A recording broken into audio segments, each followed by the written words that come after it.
Leitura do livro O Caminho para o Filho Andar. Como usar as Escrituras no treinamento dos filhos. Autor Lou Priolo. Capítulo 1. As Escrituras e seus filhos. Você já parou para se perguntar o que pretende realizar como pai? Qual é exatamente o seu objetivo? Uma vez que você é um pai cristão, existe apenas uma resposta final para essa pergunta, e ela se encontra na Bíblia. O objetivo supremo que você deve buscar para os seus filhos é o mesmo que o apóstolo Paulo tinha para os filhos dele na fé, que fossem conformados, gradativamente transformados, à imagem de Cristo. Abre aspas, meus filhos, por quem de novo sofro as dores de parto, até ser Cristo formado em vós. Fecha aspas, Gálatas 4,19. A Bíblia descreve essa semelhança a Cristo de várias maneiras. Termos como perfeito ou completo, santificação e a medida da estatura da plenitude de Cristo, mencionando apenas alguns, são empregados por Paulo e por outros autores neotestamentários para comunicar um desejo sincero de ver as pessoas que estavam sob seu cuidado espiritual alcançarem o alvo da maturidade cristã. Abre aspas. O qual nós anunciamos, advertindo a todo homem e ensinando a todo homem em toda a sabedoria, a fim de que apresentemos todo homem perfeito em Cristo. Fecha aspas, Colossenses 1:28. Abre aspas. Até que todos cheguemos à unidade da fé e do pleno conhecimento do Filho de Deus, à perfeita varonilidade, à medida da estatura da plenitude de Cristo, para que não mais sejamos como meninos, agitados de um lado para o outro e levados ao redor por todo o vento de doutrina, pela artimanha dos homens, pela astúcia com que induzem ao erro, mas seguindo a verdade em amor. Cresçamos em tudo naquele que é o cabeça, Cristo. Fecha aspas. Efésios 4, 13 a 15, ênfases adicionadas. Isso é maravilhoso. O seu objetivo, isto é, o que você pretende realizar como pai, já foi estabelecido na Bíblia. Não é preciso questionar-se acerca do que seu filho deve se tornar. Você terá a resposta quando terminar de treiná-lo. Ele deve se parecer com Jesus Cristo. Os ingredientes-chave. Existem pelo menos 3 ingredientes essenciais para produzir a maturidade cristã que você busca para seus filhos. São eles: o Espírito, as Escrituras e o tempo. Primeiro, é necessário que uma pessoa seja transformada à imagem de Cristo pelo Espírito Santo. Esta transformação gradual acontece dentro da pessoa, em seu coração. O Espírito Santo habita naqueles que, pela graça de Deus, confiaram na obra expiatória de Cristo que morreu na cruz como substituto pelos seus pecados, isto é, para pagar a penalidade. Romanos 5:8, 1 Coríntios 15:3, 2 Coríntios 5:21. Você também precisa depender do Espírito de Deus para ajudá-lo a se tornar o tipo de pai que a Bíblia exige que você seja. A segunda fonte produtora de maturidade é a Bíblia. É interessante observar que ela é fundamental para ajudar o seu filho a perceber os fundamentos da salvação, como sua condição pecaminosa e a necessidade que tem de confiar na morte substitutiva de Cristo na cruz. Observe que ninguém é capaz de se tornar um cristão sem a Bíblia. Confira Romanos 10, de 13 a 17. O Espírito opera através da palavra para trazer convicção e regeneração completa. 1 Pedro 1:23. Uma vez que as Escrituras são capazes têm o poder de, tornar seus filhos sábios com relação à salvação, é fundamental que você faça uso delas com seus filhos bem cedo. E que, desde a infância, sabes as sagradas letras que podem tornar-te sábio para a salvação pela fé em Cristo Jesus. 2 Timóteo 3:15. Charles Spurgeon, em seu livro Come Ye Children, A Book for Parents and Teachers on the Christian Training of Children, fala sobre o termo desde a infância. A expressão desde a infância seria melhor compreendida se lêssemos desde muito criança, ou mesmo a expressão desde bebê.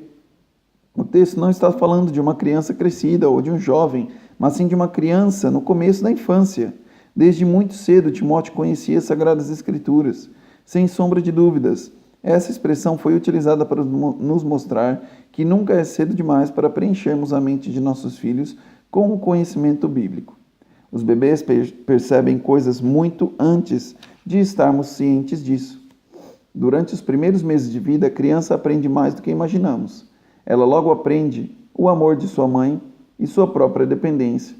E se a mãe for sábia, a criança aprende o significado da obediência e a necessidade de submeter sua vontade a uma vontade superior. Essa talvez seja a chave mestra de toda a sua vida futura. Se ela aprender obediência e submissão cedo, isso pode evitar milhares de lágrimas dos olhos da criança, assim como do coração da mãe. Perde-se uma especial e enorme vantagem quando a primeira infância passa em branco em termos de instrução. As Sagradas Escrituras podem ser apreendidas pela criança a partir do momento que ela é capaz de compreender qualquer coisa. Caso você esteja se perguntando se uma criança é capaz ou não de aprender as Escrituras, permita-me contar 2 episódios pessoais. Certo dia, estava deitado em minha cama, esperando que minha esposa se vestisse quando me pediu que levasse a ela algo que precisava. Sofia, nossa filha de 2 anos, estava entre ela e eu quando olhei para minha esposa com raiva em resposta ao seu pedido. Imediatamente, minha filhinha, que obviamente ainda não sabia ler, disse da forma mais doce possível: Papai, você deveria fazer tudo sem murmurações e contendas. Várias semanas mais tarde, dias antes de seu 3º aniversário, nós 3 estávamos no restaurante, esperando pela comida. A garçonete havia trazido um material para colorir e gizes de cera para que Sofia se distraísse, enquanto nossa comida estava sendo preparada. Eu estava sentado perto do balcão, observando minha pequenina artista profanar o desenho com seus rabiscos e contornos tortuosos. Nesse momento, eu liguei o modo professor. O sábio conselheiro, que deveria saber que uma criança de 3 anos de idade não tem o desenvolvimento capaz de fazer desenhos perfeitos. Começou a ensinar sua filha a como colorir dentro das linhas. Então, peguei o giz e, começando da parte superior do papel, comecei a colorir da melhor forma que sabia até a parte inferior da folha. Pouco a pouco, fui preenchendo todos os espaços com meu corpo e minha enorme pata, os quais estavam sobre a mão pequena dela. Imagine a cena. Meu braço está sobre toda a extensão do papel.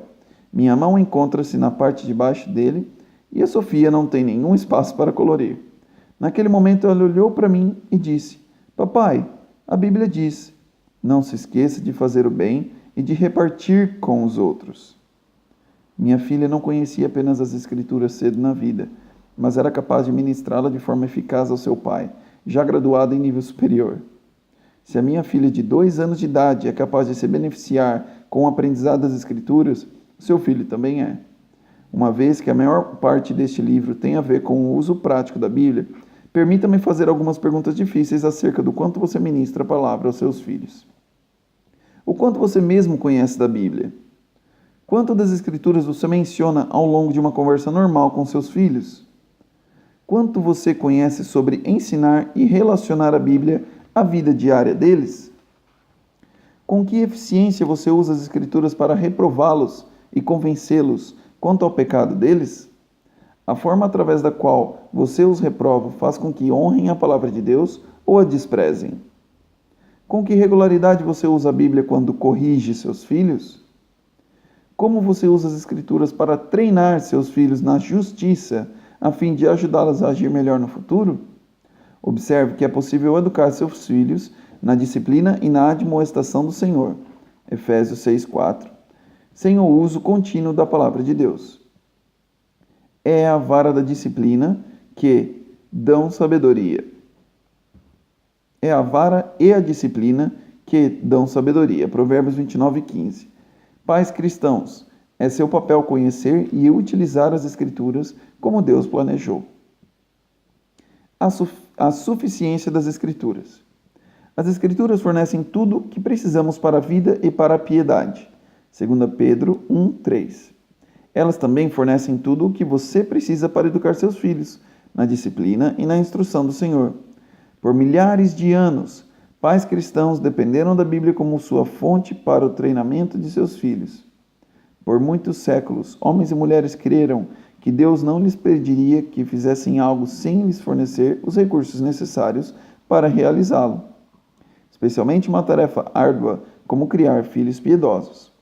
Eles creram nisso quando Paulo lhes disse que as Escrituras foram dadas a fim de que o homem de Deus seja perfeito e perfeitamente habilitado para toda boa obra.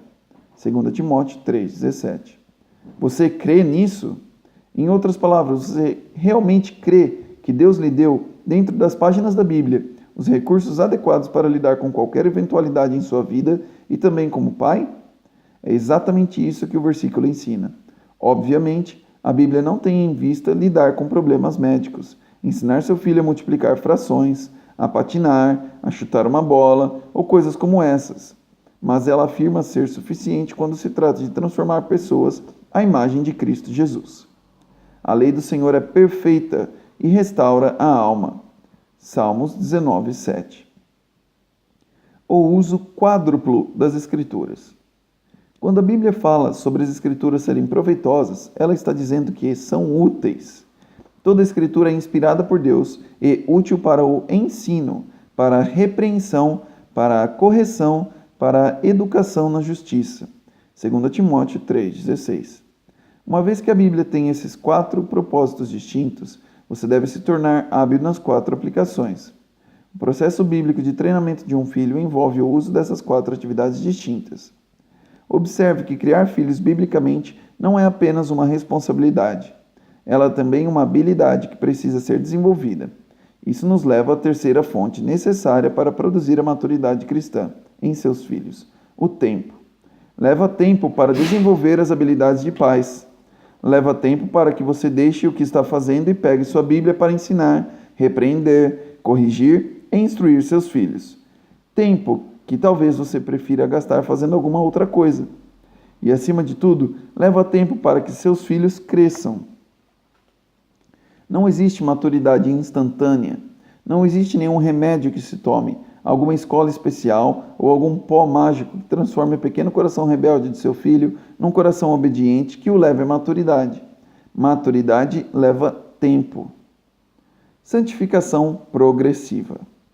Outro termo para o processo pelo qual os cristãos são transformados à imagem de Cristo é santificação progressiva. Ela é chamada de progressiva, pois ocorre continuamente durante a nossa vida e não é um único momento dela.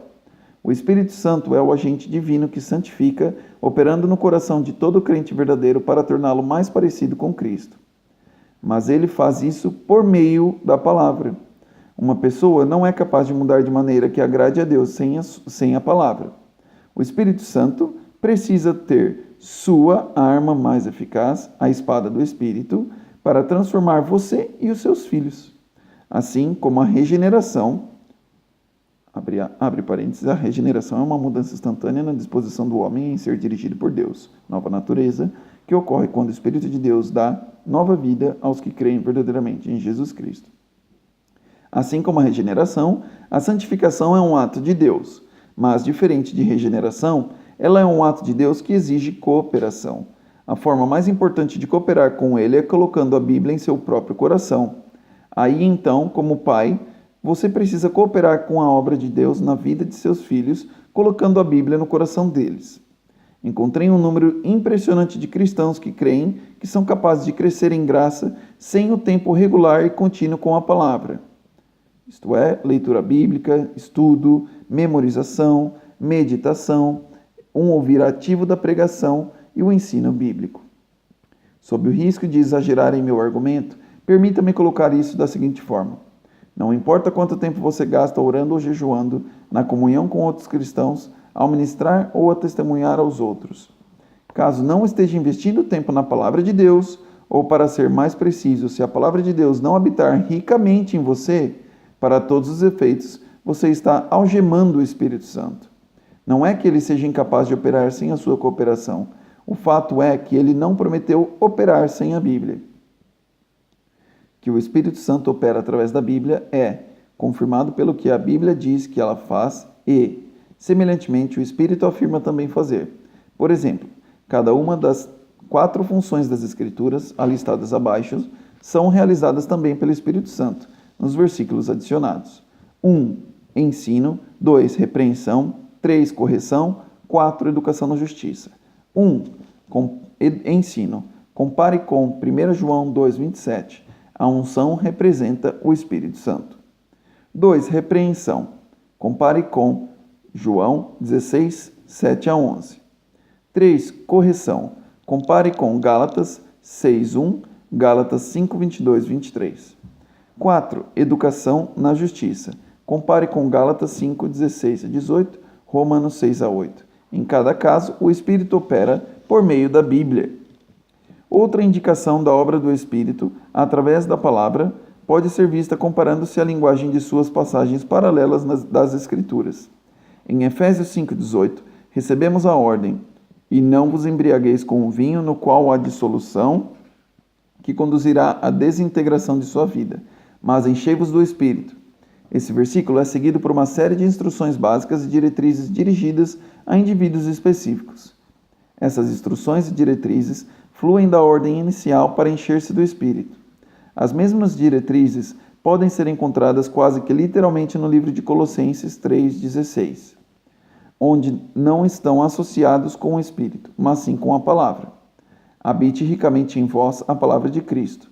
O quadro nas páginas 29 e 30 lhe ajudará a fazer sua própria análise, versículo por versículo, das duas passagens. Além de demonstrar a relação próxima entre o Espírito e a palavra, a similaridade entre as duas passagens também nos fornece uma perspectiva com relação à forma do Espírito nos preencher. Na medida em que uma pessoa permite que a palavra de Deus encha o seu coração, o Espírito encherá a sua vida. Sendo assim, se você deseja que seus filhos sejam salvos, santificados e cheios do Espírito, invista primeiramente tempo ensinando-os com as Escrituras. Lembre-se que o fruto do Espírito não cresce de uma hora para outra, mas se desenvolve gradativamente à medida que é nutrido com a palavra de Deus. Como veremos a seguir, de acordo com a Bíblia, é seu papel imprimir profundamente no coração de seus filhos as Sagradas Escrituras, pois elas são capazes de torná-los sábios para a salvação em Jesus Cristo. As Escrituras de seus filhos, Efésios e Colossenses. Efésios 5,18. Enchei-vos do Espírito. Colossenses 3,16. Habite ricamente em vós a palavra de Cristo. Efésios 5, 19 e 20. Falando entre vós com salmos, entoando e louvando de coração ao Senhor com hinos e cânticos espirituais, dando sempre graças por tudo a nosso Deus e Pai, em nome de nosso Senhor Jesus Cristo. Colossenses 3, 16 e 17. Instruí-vos e aconselhai-vos mutuamente em toda sabedoria, louvando a Deus com salmos e hinos e cânticos espirituais, com gratidão em vosso coração. E tudo o que fizerdes, seja em palavra, seja em ação, fazei-o em nome do Senhor Jesus, dando por ele graça a Deus Pai. Efésios 5, 22. As mulheres sejam submissas a seu próprio marido, como ao Senhor. Colossenses 3, 18. Esposas, sede submissas ao próprio marido, como convém no Senhor. Efésios 5, 25. Maridos, amai vossa mulher, como também Cristo amou a igreja e a si mesmo se entregou por ela. Colossenses 3, 19. Maridos, amai vossa esposa e não a trateis com amargura. Efésios 6, 1. Filhos, obedecei a vossos pais no Senhor, pois isto é justo. Colossenses 3, 20. Filhos, em tudo obedecei a vossos pais, pois fazê-lo é grato diante do Senhor. Efésios 6, 4. E vós, pais, não provoqueis vossos filhos a ira, mas criai-os na disciplina e na admoestação do Senhor. Colossenses 3, 21. Pais, não irriteis os vossos filhos, para que não fiquem desanimados. Efésios 6, 5 a 8. Quanto a vós outros servos, obedecei a vosso Senhor segundo a carne, com temor e tremor, na sinceridade do vosso coração, como a Cristo, não servindo à vista como a agradar homens, mas como servos de Cristo, fazendo de coração a vontade de Deus, servindo de boa vontade como ao Senhor, e não como a homens, certos de que cada um, se fizer alguma coisa boa, receberá isso outra vez do Senhor, quer seja servo, quer livre. Colossenses 3, 22 a 24. Servos, obedecei em tudo ao vosso Senhor segundo a carne, não servindo apenas sob vigilância, visando tão somente agradar homens, mas em singeleza de coração, temendo ao Senhor. Tudo quando fizerdes, fazei-o de todo o coração, como para o Senhor e não para homens, cientes de que recebereis do Senhor a recompensa da herança. A Cristo, o Senhor, é que estáis servindo. Efésios 6, 9. E vós, senhores, de igual modo procedei para com eles, deixando as ameaças, sabendo que o Senhor, tanto deles como vosso, está nos céus, e que para com ele não há acepção de pessoas. Colossenses 4:1. Senhores, tratai os servos com justiça e com equidade, certos de que também vós tendes Senhor no céu. Samuel Worcester, D.D., outubro de 1811. As crianças devem aprender cedo as importantes verdades da palavra de Deus. Logo cedo deveriam aprender que existe um Deus, que Ele é um ser infinito em poder, sabedoria, conhecimento, bondade, justiça, misericórdia e verdade, um Deus em 3 pessoas, que Ele deve ser amado de todo o coração e obedecido em tudo com o maior respeito, que sua lei é santa, justa e boa, que todo homem é, por natureza, pecaminoso e está exposto à destruição eterna, que Deus livremente deu seu próprio Filho para morrer pelo pecador e assim trazer justiça eterna para a justificação desse homem, que todo homem deve se arrepender e ter a Cristo como seu Salvador imediatamente, que todo o que rejeita a misericórdia de Deus continua rejeitando para a sua própria ruína, e que todo o que é renovado e vivificado por Deus será perdoado e santificado e por fim receberá honra, glória e imortalidade. Estas e outras verdades do Evangelho relacionadas a elas deveriam ser ensinadas aos nossos filhos com diligência e fidelidade. São verdades que dizem respeito à salvação eterna deles. Não devemos dizer que a criança não as compreende, pois já foi provado felizmente que, se os meios corretos forem utilizados, a criança logo terá um conhecimento tão grande acerca da verdade divina que isso será de enorme valia para ela em seu futuro. Extraído de seu sermão Parental Duties Illustrated, reimpresso em The Godly Family, Essays on the Duties of Parents and Children, Soli Deo Gloria Publications, 1993, página 81 e 82.